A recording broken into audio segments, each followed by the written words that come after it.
और इस ड्राफ्ट में क्या विजिबल चेंजेस नजर आते हैं? हाईलाइटेड है, उसने इसको पॉइंट्स की सूरत में हाईलाइट कर दिया है ताकि पढ़ने वाले को ज्यादा और आसानी हो जाए। थैंक यू भट्टी साहब। देखे ना, ये होती है ना टोन, स्टाइल। राशिद साहब ने भी थोड़ी देर पहले सवाल उठाया और मैंने उनसे बड़ी क्या कहते हैं ये रिक्वेस्ट की है कि वो अपने सवाल को थोड़ी देर संभाल के रखें। हम जो क्वेश्चन आंसर सेशन करेंगे उसमें दोबारा इस तरफ आएंगे। तो यहाँ अब भट्टी साहब ने जब बात की है तो उन्होंने पहले ये नहीं बताया कि मैं बात कर रहा हूँ। मैंने उनकी आवाज़ से पहचाना कि ये भट्टी साहब हैं। अच्छा सर, इसमें कोई और कॉलीग बताएगा जी? अगर 1 2 3 मैं कहूँ, क्या टेक्निकली दो तीन चीज़ें हैं इस ईमेल में?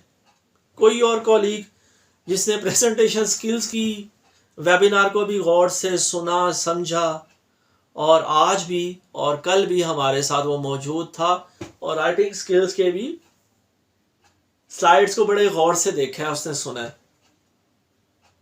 मैं चाहूँगा 2-3 टेक्निकल टर्म्स, वर्ड्स मेरे साथ आप शेयर करें ताकि फिर मैं आगे बढ़ सकूं। जी कोई और कॉलीग जी? रिजवान साहब आज नहीं मौजूद? रिजवान साहब माशाल्लाह काफ़ी एक्टिव होते हैं। रिजवान साहब आज मौजूद नहीं है।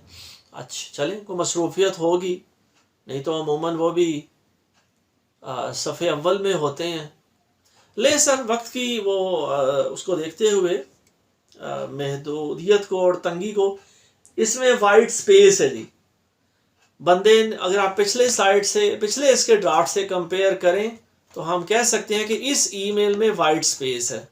ठीक है जी, यहाँ वाइट स्पेस है लेकिन कम है, यहाँ बड़ी अच्छी वाइट स्पेस है।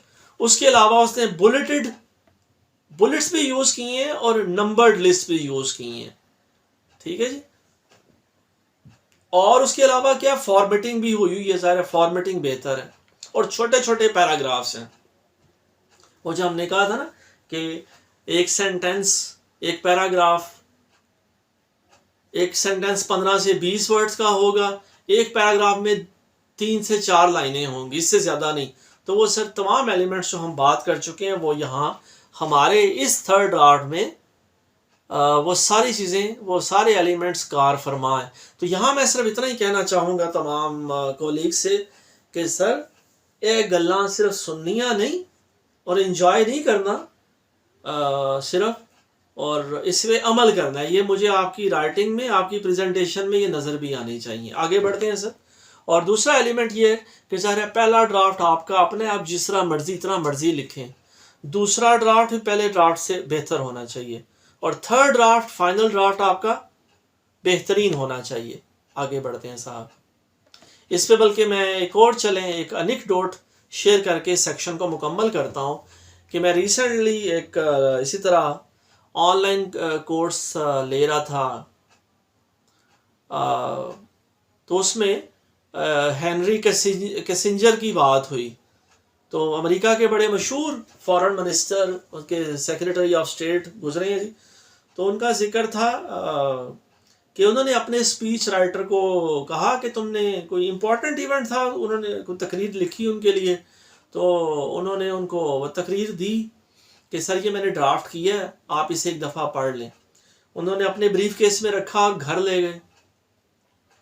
सुबह वो वापस आए दफ्तर, तो उन्होंने ला के वो जो ड्राफ्ट है वो उसको अपने स्पीच राइटर को दिया और उसे कहा कि ये क्या बेहतरीन ड्राफ्ट है, आपका फाइनल ड्राफ्ट है, इससे बेहतर आप नहीं कर सकते। उन्होंने कहा सर मुझे आप ये ड्राफ्ट दें, मैं दोबारा कोशिश करता हूँ। शाम को छुट्टी के टाइम उन्होंने 4 बजे उन्हें दूसरा ड्राफ्ट थमाया और उन्होंने ब्रीफ केस में रखा और वो वज़ीर साहब घर ले गए। सुबह वो आए तो उन्होंने फिर यही सवाल दोहराया कि क्या ये आपका फाइनल ड्राफ्ट है, क्या इसमें अब इम्प्रूवमेंट की कोई गुंजाइश नहीं है। जो स्पीच राइटर जो नौजवान था उसने कहा कि सर आप मुझे ये ड्राफ्ट दें, मैं दोबारा जाके इसे एडिट करता हूँ, रिवाइज करता हूँ। वो लेकर आया थर्ड ड्राफ्ट और उसने उनको ड्राफ्ट दिया और साथ कहा, बल्कि वो घर ले गए। अगले दिन वो आए तीसरी दफ़ा, तो उन्होंने ये सवाल दोहराया कि क्या ये फाइनल ड्राफ्ट है, इसे आप मज़ीद इम्प्रूव नहीं कर सकते। तो उन्होंने स्पीच राइटर ने कहा कि सर मैं बस इतना ही से इम्प्रूव कर सकता था, इससे ज़्यादा मुझे कोई गुंजाइश नज़र नहीं आती। तो इस मिसाल को बताने का मकसद ये है कि कोशिश करें कभी भी अपने बॉस को पहला ड्राफ्ट सेंड ना करें, दूसरे ड्राफ्ट तक या थर्ड ड्राफ्ट तक ज़रूर जाएं। वहाँ जाकर आपको लगेगा कि वाकई उस नौजवान स्पीच राइटर की तरह आपको थर्ड ड्राफ्ट तक जब आप पहुँचेंगे तो आपको नज़र आएगा कि अब इसमें मज़ीद इम्प्रूव नहीं कुछ किया जा सकता। जो बातें मैं कहना चाहता था वो सारी मैंने कह दी, और जिस अंदाज में कहना चाहता था वो भी मैंने कन्वे कर दी। तो सर यहाँ हमने अल्हम्दुलिल्लाह जी सेक्शन को मुकम्मल किया जी। आई एम श्योर कि आप कॉलीग्स को इनमें से कई आइडियाज़ जिन लोगों ने प्रेजेंटेशन स्किल्स की अटेंड की थी मेरे साथ वेबिनार, उन्हें लगेगा कि वही विजुअल डिज़ाइन, वही वाइट स्पेस, उन चीज़ों की रेपिटेशन हुई है, लेकिन ज़ाहिर है ये अच्छे आइडियाज़ हैं, इनकी रेपिटेशन होनी चाहिए। तो सर अब आपकी इजाज़त से आखिरी सर हमारा हिस्सा है, 5वां मेन टॉपिक है हमारा। जी जी, कोई कॉलीग कुछ कहना चाहता है जी? हम ये जो ऑफिशियल कॉरेस्पॉन्डेंस करते हैं शीट होती है ना जी जी सर, जी जी सर जब ऑफिशियल कॉरेस्पॉन्डेंस करते हैं नोटिंग शीट होती है ना हमारी, जी जी तो उसमें सर जब हम फिक्रे लिखते हैं वो 1 या 2 लाइनों के 3 लाइनों के होते हैं ना, तो उस पे कोई एक वर्ड जो है वो आपके सीनियर को हर्ट करे, जबकि वो पूरी लाइन पढ़े ही ना, और अगली जहाँ पे फुल स्टॉप आता है क्योंकि पूरी लाइन का मतलब होता है, लेकिन वो आपके एक वर्ड को बेस बना के पूरा मतलब वो ये क्यों लिखा है, ये इसका क्या मतलब है, तो इसके बारे में बताएं कि वो अपने जहन में उसका मीनिंग बना ले और आपको फिर उस पे सवाल करें। ठीक है जी राशिद साहब, आपने सवाल किया। सारे हर बंदे का अपना पेन पॉइंट होता है, अपने कुछ अहम सवाल होते हैं। तो मैं फिर ऐसे आपसे गुजारिश यही करता हूँ कि हमने क्वेश्चन आंसर सेशन करना है, आप अपना ये सवाल भी संभाल कर रखें, इसको ज़रूर हम एड्रेस करेंगे, और जितना मैं जवाब दे सकता हूँ मैं भी दूंगा, और बाकी कोलीग से भी मैं चाहूँगा कि वो ज़रूर ऐड करें, फिर आप भी अपनी राय दें। और बात वही है कि ये एक कॉन्वर्सेशन, एक डायलॉग होना चाहिए, एक मोनोलॉग नहीं कि सिर्फ मैंने ये कहूँ कि मैंने ये हार्वर्ड यूनिवर्सिटी का बड़ा अच्छा पीयर रिव्यूड कंटेंट है और जो है मैं आपसे शेयर कर रहा हूँ, तो मैं को हरफ आखिर हूँ, मैं तो खुद I am the lead learner in the classroom, और मैं तो खुद अभी सीख रहा हूँ, और बल्कि मैं खुद पढ़ता हूँ लोगों को, अच्छे राइटर्स को, तो मैं हैरान होता हूँ कि लोग इतना खूबसूरत लिखते हैं, ये खूबसूरत बातें मेरे जहन में क्यों नहीं आती। तो सर इस पे ज़रूर हम बात करेंगे आपके इस आइडिया पे। अगर आप इसे लिख भी सकें तो चैट बॉक्स में मैं चाहूँगा कि आप मीन वाइल जब मैं ये सेक्शन मुकम्मल करूँ आप अपने दोनों सवालों को चैट बॉक्स में लिखें भी, क्योंकि हम जब राइटिंग स्किल्स की बात कर रहे हैं तो क्यों ना हम अपने सवालों को, अपने क्वेश्चंस को लिखें भी। तो मैं रिक्वेस्ट करूँगा कि आप लिखें भी, और इवन बोल कर भी फिर हम शेयर कर लेंगे उसमें। तो मैं आगे सर बढ़ता हूँ, आखिरी सेक्शन है जी हमारा। राना साहब, पट्टी साहब, तमाम कोलीग्स जिनके नाम मुझे सामने नज़र नहीं आ रहे, लेकिन जितने भी मौजूद हैं सभी सर, लेकिन कोई नाराज़ ना हो कि सिर्फ पट्टी साहब कर रहा है या राना साहब भी को याद किया जा रहा है। तो आखिरी सेक्शन है जी स्ट्रेंथन योर राइटिंग स्किल्स।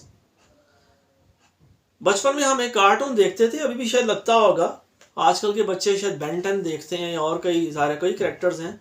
तो एक कैरेक्टर था पॉपाई द सेलर मैन, तो वो सर स्पिनिच, वो साग पालक खाता था ना, तो एकदम उसमें ताकत आ जाती थी। तो सर यही है कि हम अपने राइटिंग स्किल्स में ताकत कैसे पैदा करें, कैसे स्टैंड आउट करें। ठीक है सर, हम आखिरी सेक्शन देख रहे हैं जी, कैसे how we can strengthen our writing skills, और इसमें बड़ा इंपॉर्टेंट है why strengthen your writing skills. तो उसमें कुछ बातें बताई जा रही हैं। Prove quickly that the issue is important to your readers, not just to you. Waste no time in conveying the information. Write with clarity and efficiency that reading your material will be easy and enjoyable. Achieve a tone, ठीक है जी, दोबारा वो tone की, style की बात हो रही है, that makes you likable, so your readers will want to spend time with you and your message. तो बड़ा ज़रूरी है कि जी अगर हम अपने राइटिंग स्किल्स पे काम करेंगे तो ये फिर वो चीज़ें इंशाल्लाह ताला अचीव हो पाएंगी। तो ये वो नहीं है, क्या कहिए उसे, कोई बड़ी ख्याली बातें हैं, ये की जा सकती हैं, लेकिन ज़ाहिर है इसके लिए एक कॉन्शियस एफर्ट की ज़रूरत है।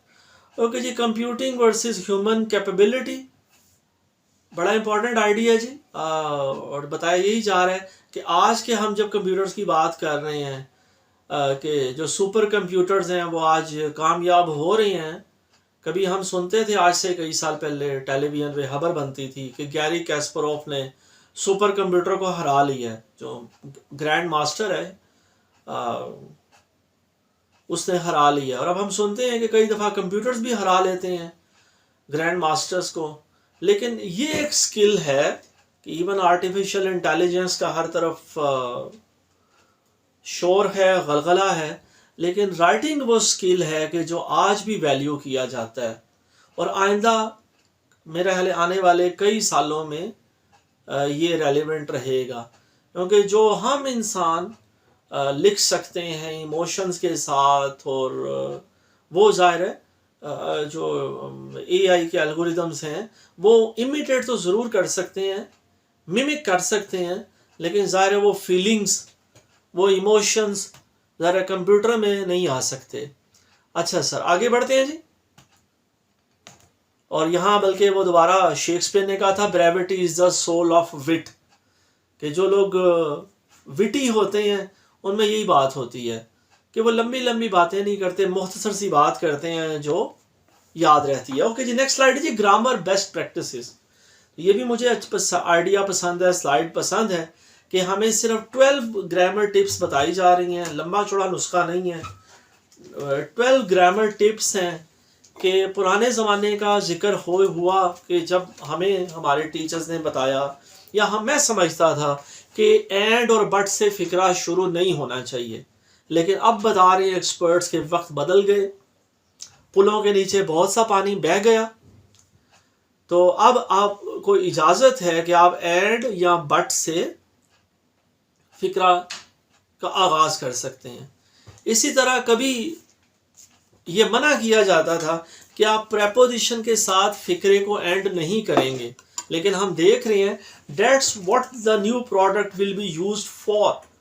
प्रेपोजिशन पे फ़िक्रा अब एंड किया जा सकता है कि जो बातें गुज़श्ता अदवार में मना करते थे असातिज़ा, अब वो चीज़ें मुमकिन हैं जी। वो नामुमकिनात जो थे वो आज मुमकिनात में बदल चुके हैं। इसी तरह जी, the adverb corresponding to the adjective good is well. हाँ, ये बड़ा अच्छा आइडिया है कि मुझे आपको फ़र्क करना चाहिए कि पुराने गुज़श्ता दौर में भी गुड जो था वो एडजेक्टिव के तौर पे यूज़ होता है, था और होता है, और आज भी जो वेल है ये एडवर्ब के तौर पे।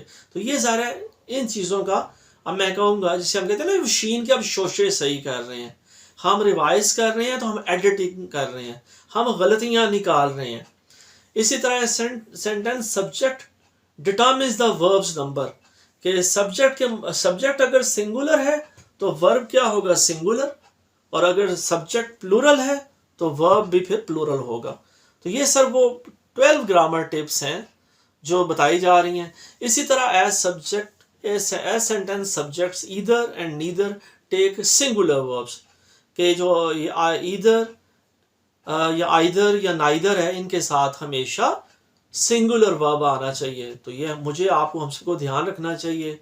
इसी तरह विद नाइदर नॉर और एंड आइदर और in the subject position the second element controls the number of verbs, कि अगर पहले एलिमेंट में आइदर और नॉर और नाइदर नॉर और आइदर एंड और है, और जो है था वहाँ पे ज़ाहिर हमें पता है कि इसके साथ वो सिंगुलर वर्ब आना है, तो उसके बाद जो कुछ आएगा सेकंड एलिमेंट में, जिस तरह यहाँ लॉयर्स है, सब्जेक्ट प्लूरल है, तो वर्ब क्या होगा, वो भी प्लूरल होगा।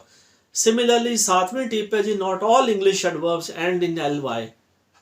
ठीक है जी, ये भी ज़ाहिर है एक अच्छा मशवरा है, अच्छी प्रैक्टिस बताई जा रही है। तो ये बेस्ट प्रैक्टिसेस हैं जो मुझे और आपको इंशाल्लाह ताला करनी है। When however therefore and otherwise are followed by an independent clause, they need additional punctuation। ये याद रखने वाली बात है कि इसके बाद हमेशा जब भी ये आएगा however therefore and otherwise, तो हम फिर वो एडिशनल पंक्चुएशन यूज करेंगे। आगे बढ़ते हैं जी। अगला क्या है जी, it is okay to split verbs and infinitives with an adverb. ठीक है जी। एक्सपर्ट्स हैव लॉन्ग, ये क्या है जी, एडवर्ब स्प्लिटिंग एडवर्ब है जी, एग्रीड। ठीक है जी। और we plan to aggressively, adverb splitting infinitive है, एंटर द यूरोपियन मार्केट। तो ये जो है एडवर्ब्स का इस्तेमाल बिल्कुल अब जायज़ है जी, मैं कहूँगा अब किया जा सकता है कि आप वर्ब्स और इन्फिनेटिव के दरमियान में एडवर्ब को ला सकते हैं। For clarity relative pronouns should appear alongside their antecedents. तो ये मैंने कलर्स के साथ इसीलिए शेयर किया कि वो मैं जल्दी से पहचान सकूं, आप भी देख सकें कि अगर कस्टमर सर्विस पोजीशन है तो जाहिर है ये क्या है जी, इसको फिर हम डेटिस के साथ रिलेट कर रहे हैं कि ये बेसिकली इसी की बात हो रही है। इसे दूर दूर नहीं लिखना, साथ साथ लिखना, ताकि वो जिसे कहते हैं ना, हमारे एक बड़े मशहूर अदीब हैं डॉक्टर यूनुस भट्ट साहब, वो लफ्ज़ों की तरतीब बदल देते हैं तो उससे मज़ा पैदा होता है। तो हमने अपनी टेक्निकल राइटिंग में, बिजनेस राइटिंग में मज़ा पैदा नहीं करना। ठीक है जी, मज़ाहिया नहीं होना। ओके जी।